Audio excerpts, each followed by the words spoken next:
bum, bum, bum, bum, bum, bum, bum, bum, bum. What's up, everybody? Welcome to PLD-1138 on the PLD Projects YouTube channel. I'm your host, PLD, and welcome to my little slice of the YouTube universe.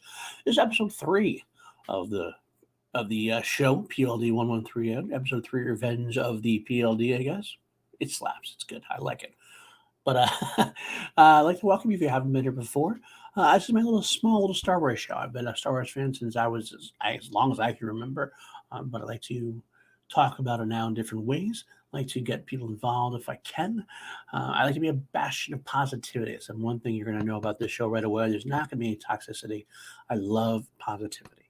Now, it doesn't mean I can't be critical. But I'm going to do it in a nice way, and I'm never going to shoot anybody who says anything differently. As long as you say it respectfully, do you love what you love? That's my goal.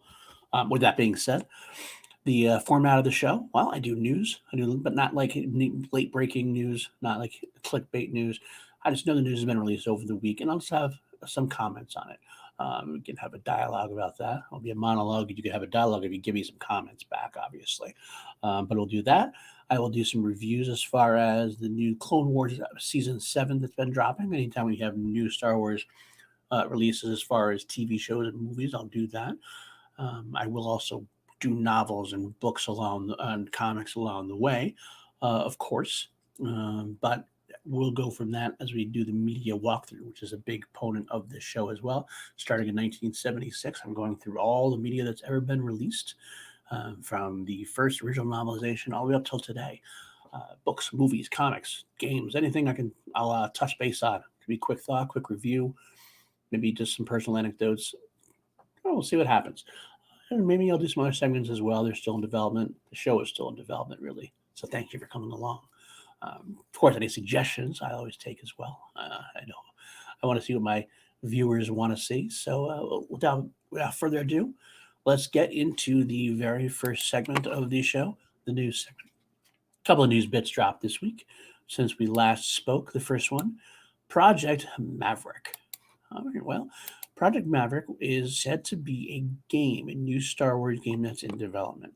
It was leaked from the PlayStation Store, so people got a hold of a follow-up image. I'll pull that up now.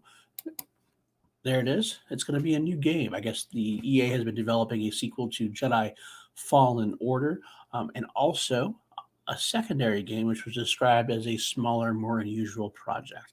This reportedly is that smaller and more unusual project. What that means, I don't know. We have this image is the only thing we have to go by, but it's a very interesting image. It's got the Star Destroyer there, the one Star Destroyer. On the bottom of the screen, there's some X-wings. It's a possibility. Maverick sounds like something like going rogue almost. So perhaps what draws to my mind is maybe Booster Terek. If you ever read any of the expanded universe, the Legends, Booster Terek was a smuggler, fringe living rapscallion scoundrel, if you will. But he had a Star Destroyer that he used to. That was his base of operations, was a traveling Star Destroyer. So maybe it's something different than the Rebel Alliance warfare. Maybe just using the ships involved. But we'll have to see. Of course, you go on with the title and Top Gun 2 coming out in the summer. Maybe it's a Top Gun crossover. We'll get Tom Cruise in the Star Wars universe. Probably not, but you can always hope, right? Well, what else do we have on the news docket today? We have the next story was involving James Mangold. James Mangold denies. If you remember last week's story, I mentioned that there was a news bit that I dropped, more of a rumor that James Mangold and Robert Rodriguez, famous directors both, had visited Lucasfilm in the set of The Mandalorian Season 2, and it was said that they had filmed parts of Season 2, and never said that they were full-on directing episodes, but perhaps, like Steven Spielberg was uncredited and filming pieces of Episode 3, most notably part of the Anakin Obi-Wan battle. Perhaps this is what was going on here, just lending their touch. Well, Ron Howard tweeted about his daughter Bryce Dallas Howard's involvement in directing Season 2. She already directed an episode in Season 1. And so that was the tweet that set forth, and James Mangold responded saying he did not, that the rumor was false. He didn't know where the rumor came from. but he did not have any part of directing any season 2 of Mandalorian. Now, of course, it's easy for me to think that, he's also been rumored to possibly the person who's going to take over for Steven Spielberg with the Indiana Jones franchise, or at least Indiana Jones 5. So perhaps he's visiting Lucasfilm. Someone put 1 and 1 together and got 3 for some reason.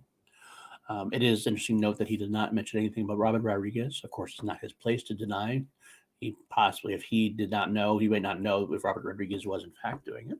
I haven't heard anything from Robert Rodriguez, but I'm willing to bet if one part of the news story is false, it's safe to assume that it might not. The accuracy of the other parts of the report are coming to question, and I start believing it a lot less. So we'll have to see what happens when it comes down to it. But for right now, James Mangold not directing season 2 of Mandalorian. Next up, we had Padme in Clone Wars season 7. Entertainment Weekly had an interesting interview with Dave Filoni, the creative force behind Star Wars Clone Wars, also Rebels, also with Jon Favreau on The Mandalorian. And he was talking about some of the differences between the episodes, and also with the current arc, the Bad Batch arc. It was noted that the story reel version that was on StarWars.com, it had a scene which depicted the Bad Batch having a painting of Padme, the senator from Naboo, in bombshell format, if you will. Look at the back of the planes of the Army, like the Air Force planes, have paintings of bombshells to kind of inspire the men, so to speak.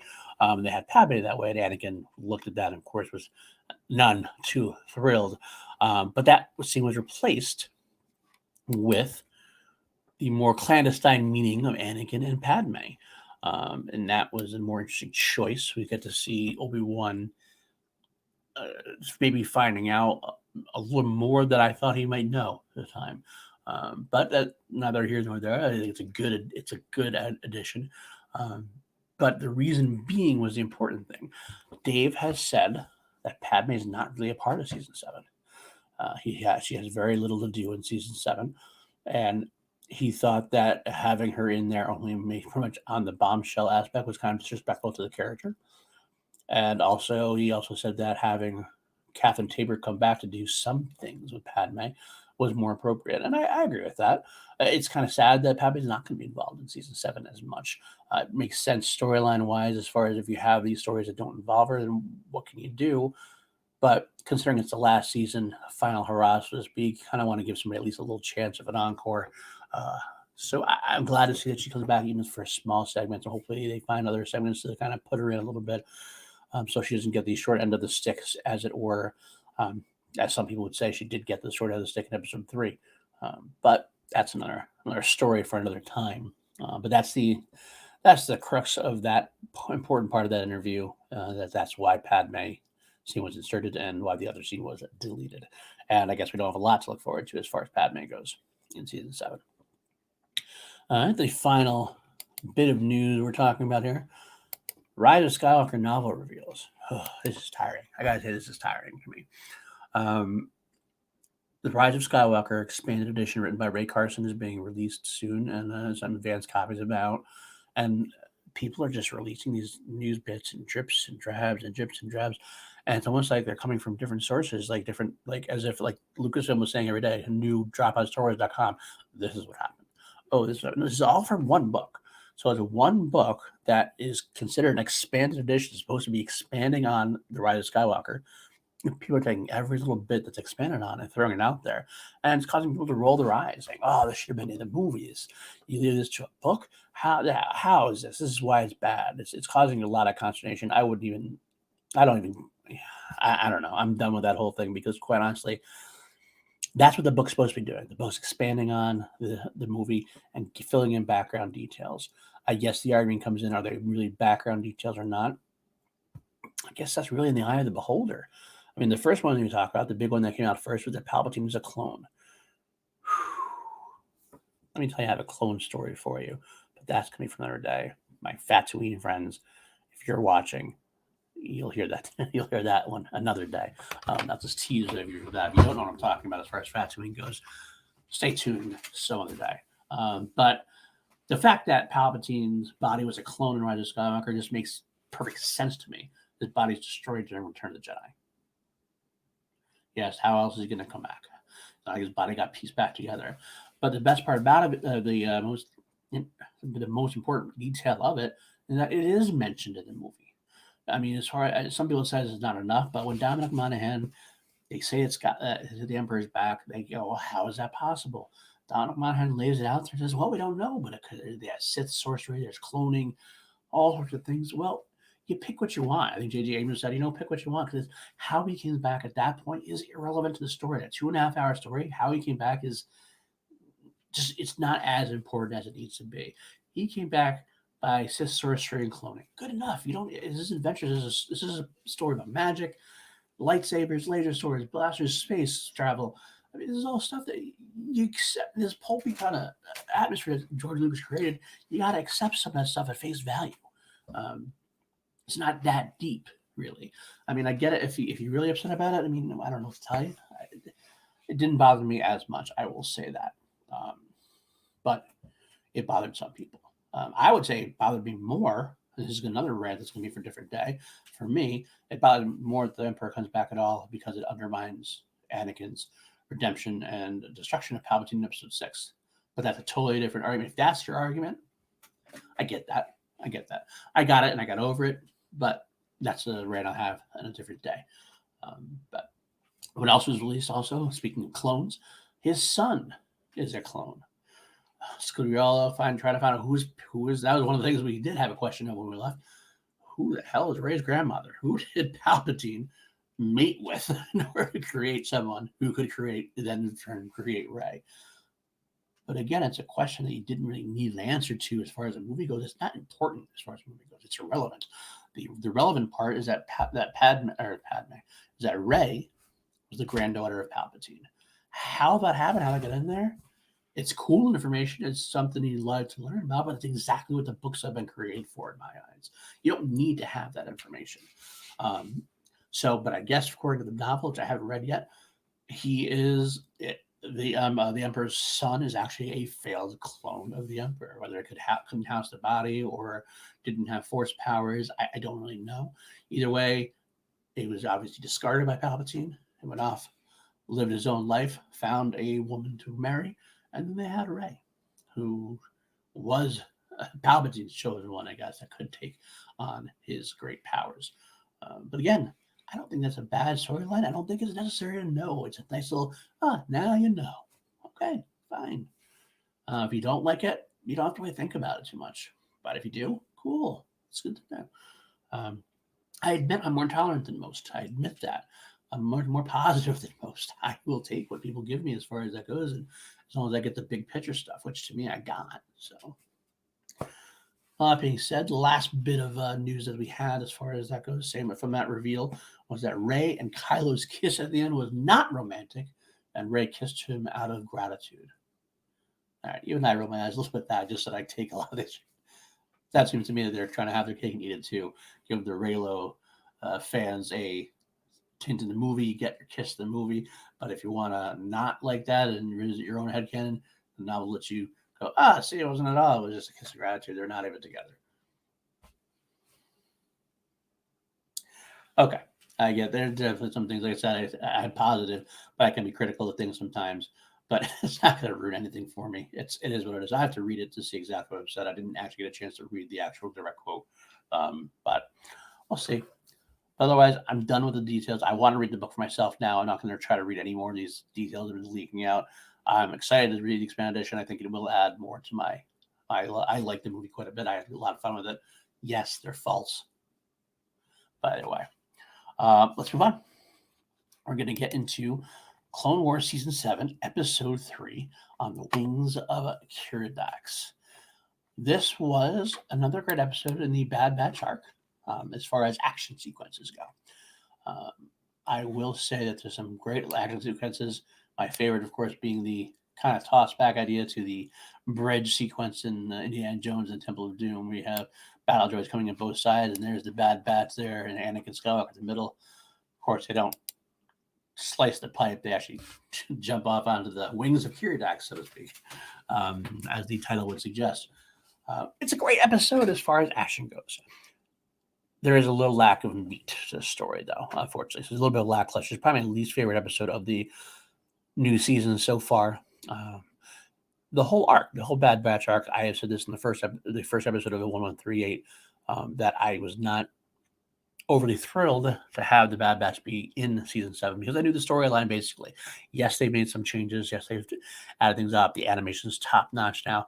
And I like getting it, but when you have 12 episode arc and a third of them is this storyline, which to me is more on the line of filler, then it's like, I'd rather use my time more wisely, so to speak. So I'm hoping, but I don't know what the plans are. And I read the plan. I don't know if they've actually announced what it is. I hope the other story reel is not another arc in there, because that'd be pretty much everything. And then the Siege of Mandalore. I'm hoping the second arc, or if there's two episode arcs or something, I hope there are more new things we haven't seen yet.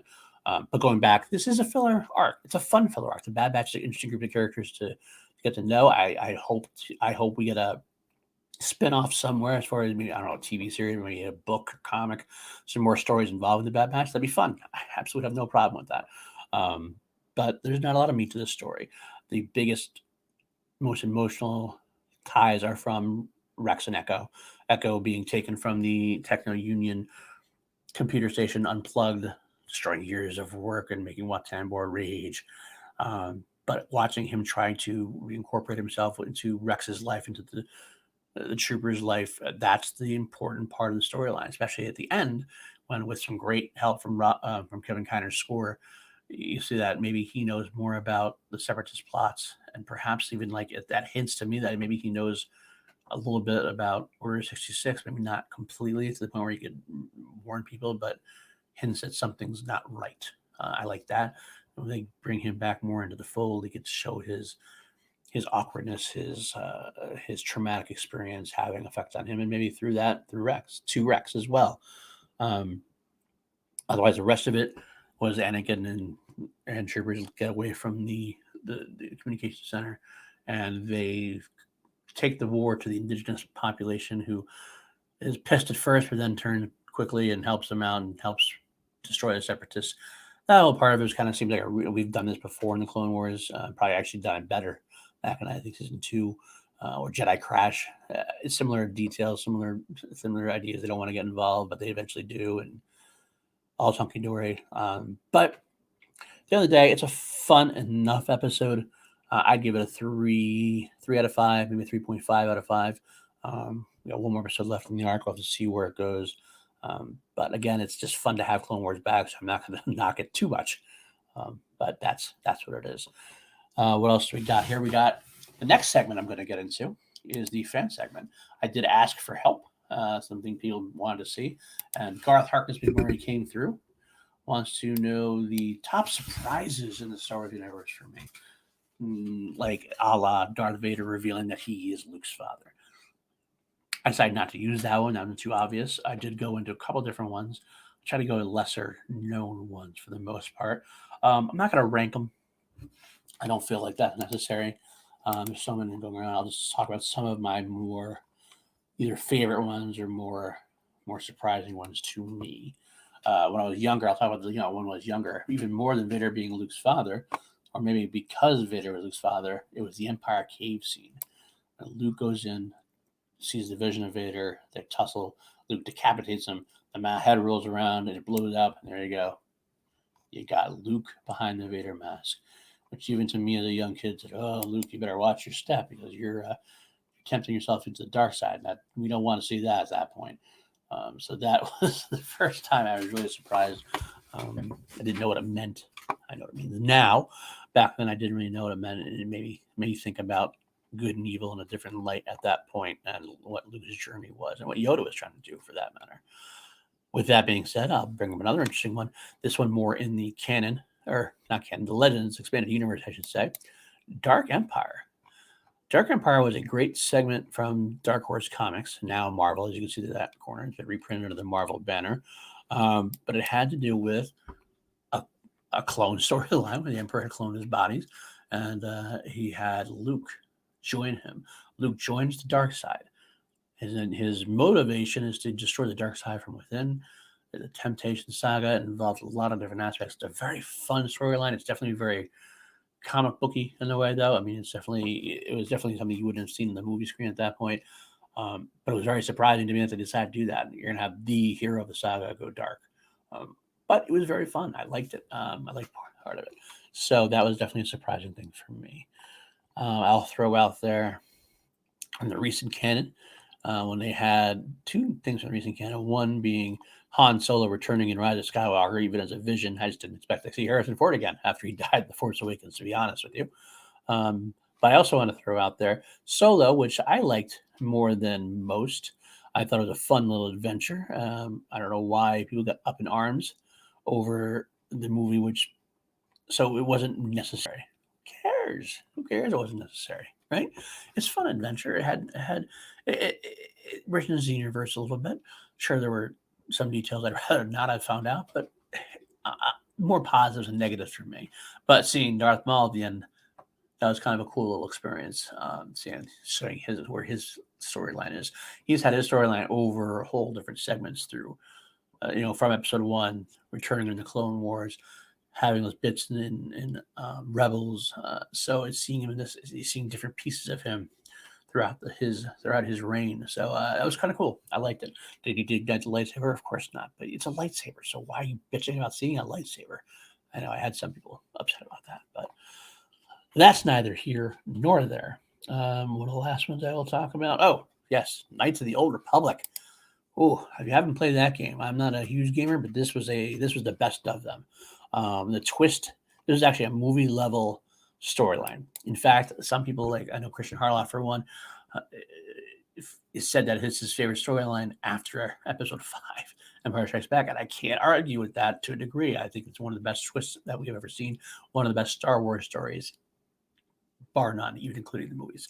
So if you don't know that twist, I'm not going to mention it, but play the game or see the cutscenes. It's a very fun storyline to play. That's where I'll end with my surprise. I think I had at least 5, if not more. No, I'll throw one more in there. Controversial as it is, Vector Prime in the books.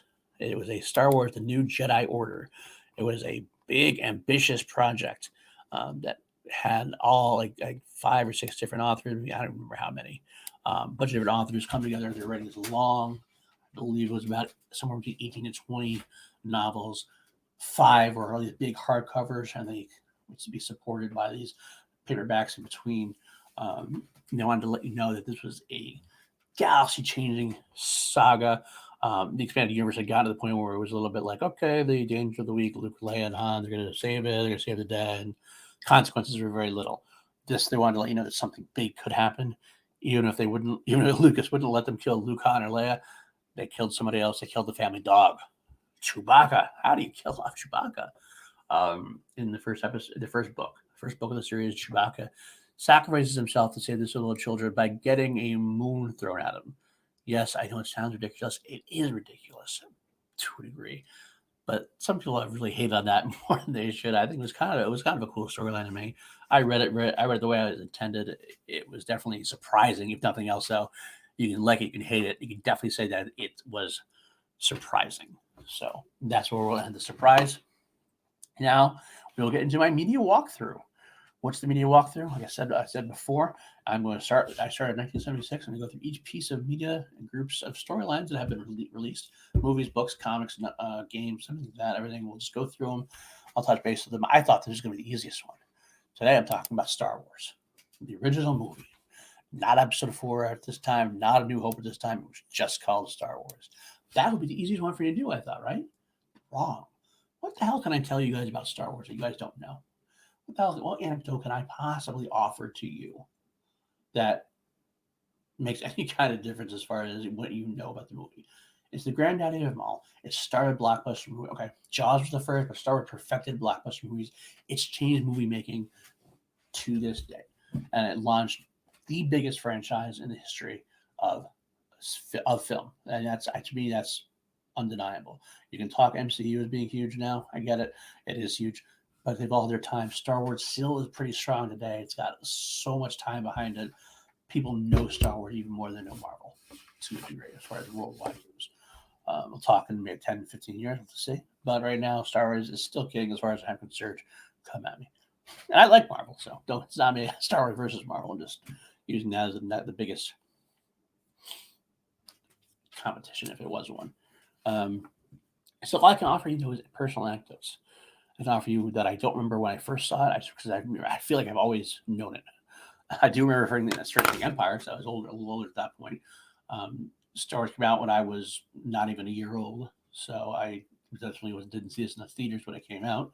I did see it a couple of years later. I'm pretty sure I probably saw it in theaters. My dad used to take me to movies all the time, and they used to re-release movies in the theaters all the time as well, or special showings either way. But I will say that I will just give you some of my favorite parts, my favorite moments. He had some of the best characters ever introduced, most iconic characters ever introduced. Luke Skywalker, iconic hero. Darth Vader, probably the most iconic villain ever. Thanos was talked about as being iconic when the Avengers came out. It's still Darth Vader. It's still Darth Vader comes down to it. You got Han Solo. You got Chewbacca. You got, Princess Leia, the greatest female hero in sci-fi history, probably the most well-known. You could argue Ripley. You could argue Sarah Connor, but if you want to talk about worldwide knowledge of who knows this character, who had most impact, Princess Leia by far had the most impact. Lightsabers were introduced, the Force introduced, the Millennium Falcon introduced, the Death Star, Tarkin. All of these things are legendary and iconic, all in this one movie. I'll tell you there's a couple things that I really liked. The most important moments for me now is the Obi-Wan and Luke speech. Obi-Wan and Luke conversation in Obi-Wan's hut, who talks about his father, talks about the Old Republic, talks about Vader betraying and murdering his father from a certain point of view. It's great stuff. It's probably my favorite part of the movie now. But as a kid, I could have cared less. As a kid, it was about the adventure. It was about the swinging across the open chasm while blasting stormtroopers. It's Han chasing down stormtroopers and then running into a big brick wall of them. It's the Millennium Falcon flying away, and they're fighting TIE fighters, and they're yelling out different cocky lines. Great kid, don't get cocky. And they're shooting down left and right. It's the blaster fight after the lightsaber fight. I'll show why I just jumped that lightsaber fight. Obi-Wan and Vader. It's the first experience of a lightsaber fight. Now people will say, "Oh, it's too old now that you have the much different, much better choreographed." It doesn't matter. I've even seen the reimagined fight, and it's a good one. It's a good one to see. It doesn't fit the old movie though. I still watch the old one because that's the way it was intended to be. Then finally, the trench run. Oh, trench run. I have a little personal story. My house, I was on a long stretch of road, a straight stretch of road at a hill. So I had the hill going down, and it kind of levels out to go right in front of my house. I used to ride that every day on my bicycle, and I was doing the trench run. I was in the X-wing. I was Luke Skywalker. I was weaving back and forth trying to avoid Vader, and I was going to blow up the Death Star with my proton torpedoes. As I got older, I switched around, became the Falcon, coming in to save the day. So many different. That was Star Wars is my childhood. Empire is my favorite movie. Star Wars was my childhood. And Return of the Jedi to a degree too as I got older. But Star Wars was the first. And I have nothing else I can say about it that you don't already know. That's all I'll have to say about that. So I hope you enjoyed this week's episode of PLD-1138. I'll be back next week. What else can you find on PLD projects? Well, I'm trying to do more short form content. I also started my first alternative show to PLD-1138 called PLD Views, a show about the 1983-1985 sci-fi franchise V, also including the reboot. That was dropped last week. The next second episode of that will be dropping this upcoming week. That's one of the shows in development. We'll find out how it goes. Please leave these comments, like, subscribe. Anything you want me to talk about on PLD-1138, I'm happy to do so. Just find wherever at Paul_Denuzzi on Twitter. Give me comments. Let's talk about what we want to talk about, right? I love it. So hopefully you had a good time as well. Take care until next time. May the Force be with you.